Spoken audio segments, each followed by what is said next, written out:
Assalamualaikum warahmatullahi wabarakatuh. Bagaimana kabar kalian hari ini? Semoga kalian senantiasa dalam keadaan sehat walafiat.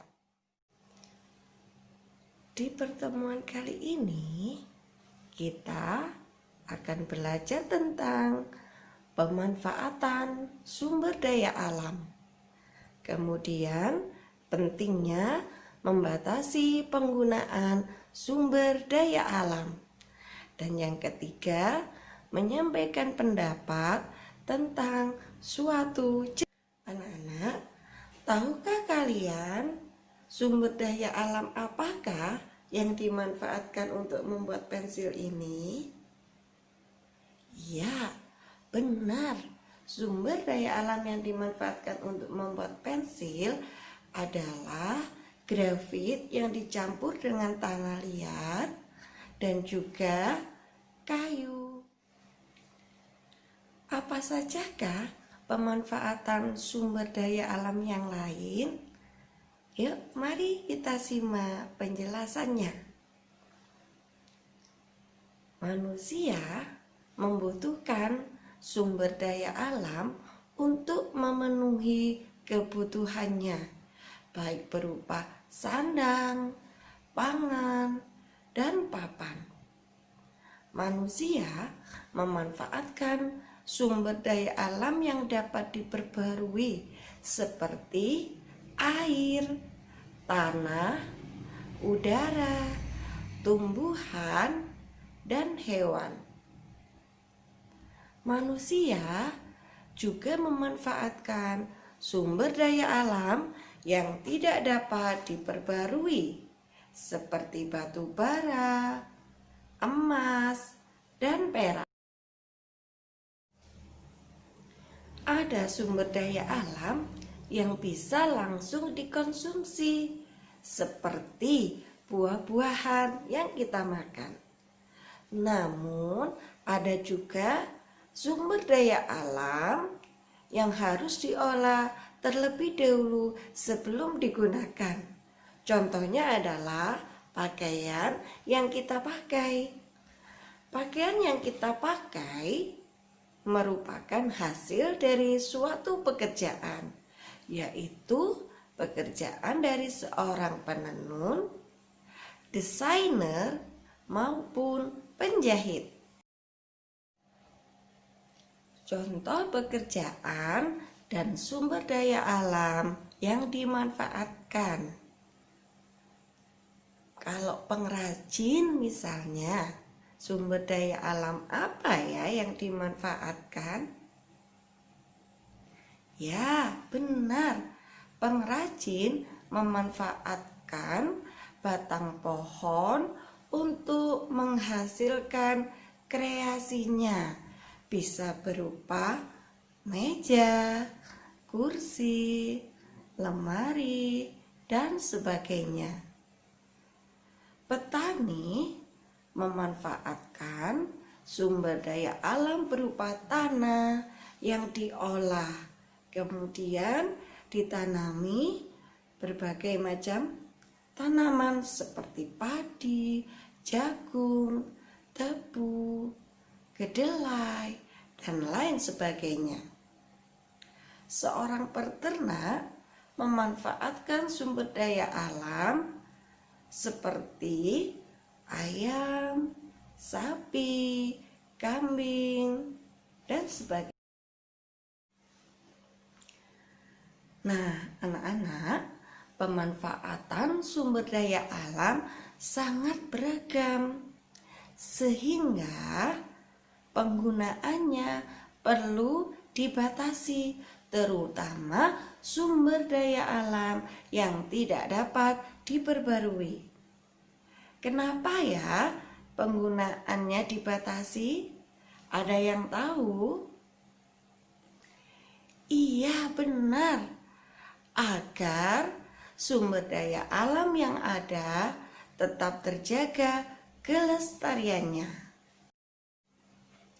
Lalu, bagaimana ya upaya menjaga kelestarian sumber daya alam itu? Dapatkah kalian menyebutkannya? Ya, benar.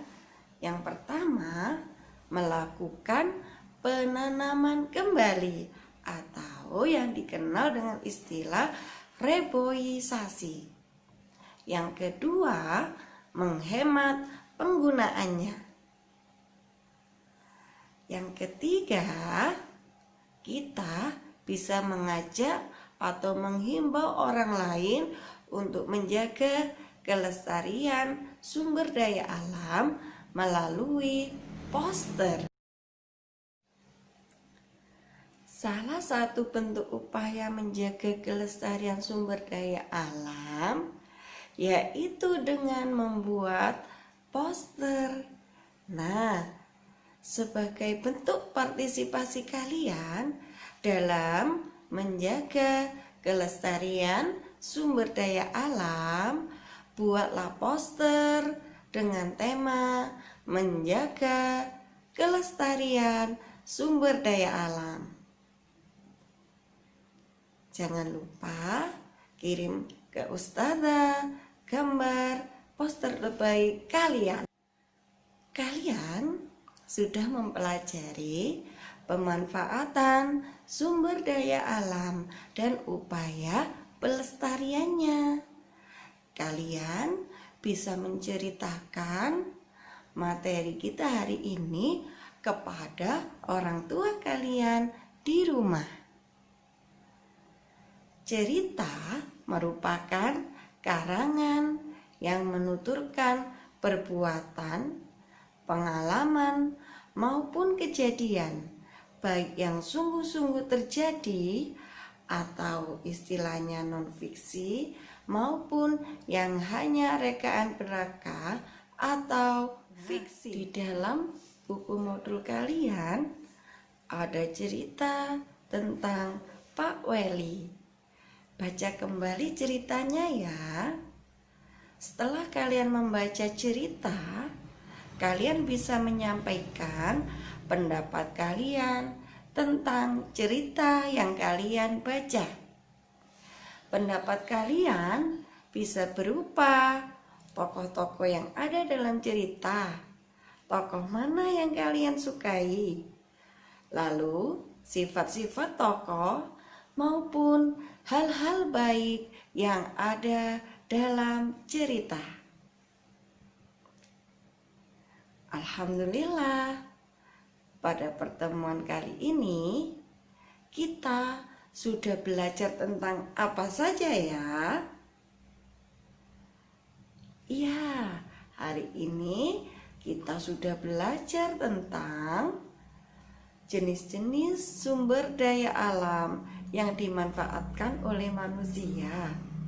Kemudian upaya menjaga kelestarian sumber daya alam. Dan tadi yang ketiga tentang menyampaikan pendapat terhadap suatu. Alhamdulillah, pembelajaran kita cukup sampai di sini. Sebelum Ustazah akhiri, Ustazah berpesan beberapa hal, yaitu tetap jaga kesehatan dengan cara makan makanan yang bergizi. Yang kedua, rajin cuci tangan ya. Yang ketiga, cukup untuk beristirahat. Yang keempat, memakai masker ketika bepergian. Nah, semoga kita senantiasa dalam lindungan Allah Subhanahu wa ta'ala. Wassalamualaikum warahmatullahi wabarakatuh.